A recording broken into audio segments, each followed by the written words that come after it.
Welcome news ফোর্সে আপনাদের স্বাগত।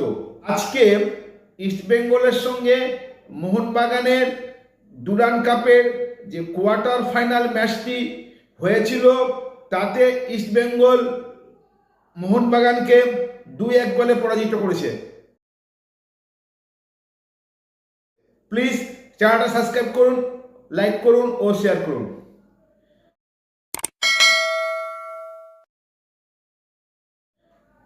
অনেকেই ইস্টবেঙ্গলকে আন্ডার ফেভারিট বলেছিল যে মোহনবাগান অনেক পুরনো দল, অনেক গোছানো দল এবং ভারতের ম্যাক্সিমাম জাতীয় দলের প্লেয়ার কিন্তু মোহনবাগানে খেলছে। মোহনবাগানের 7 জন ভারতীয় জাতীয় দলের প্লেয়ার আছে, সেখানে ইস্টবেঙ্গলের মাত্র 3 জন, মানে সমস্ত দিক থেকেই পিছিয়ে।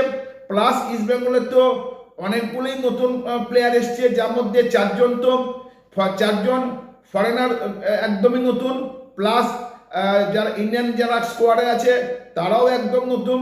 তো ইস্টবেঙ্গল নাকি ধারে বারে অনেক দিক থেকেই ইস্টবেঙ্গল পিছিয়ে ছিল, এটাই ছিল সবার বক্তব্য। কিন্তু এই বক্তব্যকে পিছনে ফেলে দিয়ে ইস্টবেঙ্গল কিন্তু মোহনবাগানকে 2-1 গোলে হারিয়ে দিয়েছে।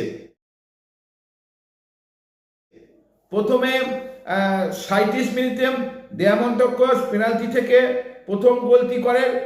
এরপরে ইস্টবেঙ্গল কিন্তু দুরন্ত খেলছিল, মোহনবাগানও সেই সময় মোহনবাগানও খুবই ভালো খেলছিল, কিন্তু তা সত্ত্বেও ইস্টবেঙ্গল কিন্তু 53 মিনিটে দ্বিতীয়ার্ধের 53 মিনিটে মহেশের সেন্টার থেকে দেয়ামন্তকর আবার গোল করে এবং সেই গোলের সাহায্যে ইস্টবেঙ্গল 2-0 গোলে এগিয়ে যায়।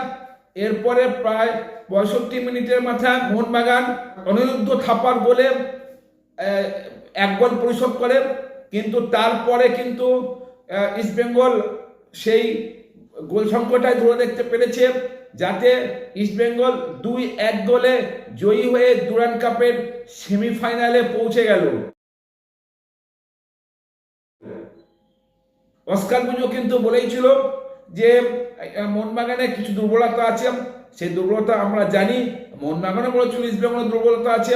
অস্কার বুজো কিন্তু শেষ হাসি হাসলো, কারণ মোহনবাগানকে ইস্টবেঙ্গল 2-1 গোলে পরাজিত করে ডুরান্ড কাপের সেমিফাইনালে পৌঁছে গেছে।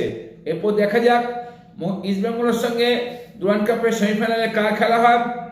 আর গোলগুলো সমস্ত রশিদকেই উৎসর্গ করেছে, কারণ রশিদের এই মুহূর্তে পিতৃবিয়োগের ফলে সে দেশে ফিরে গেছে। কিন্তু ইস্টবেঙ্গল প্রথমেই বলেছিল যে আমরা ইস্টবেঙ্গলকে জিতিয়ে রশিদকে গোলগুলো উৎসর্গ করতে চাই, তাই হয়েছে। ইস্টবেঙ্গল কিন্তু 2-1 গোলে মোহনবাগানকে পরাজিত করেছে। প্লিজ চ্যানেলটা সাবস্ক্রাইব করুন, লাইক করুন ও অনেক শেয়ার করুন।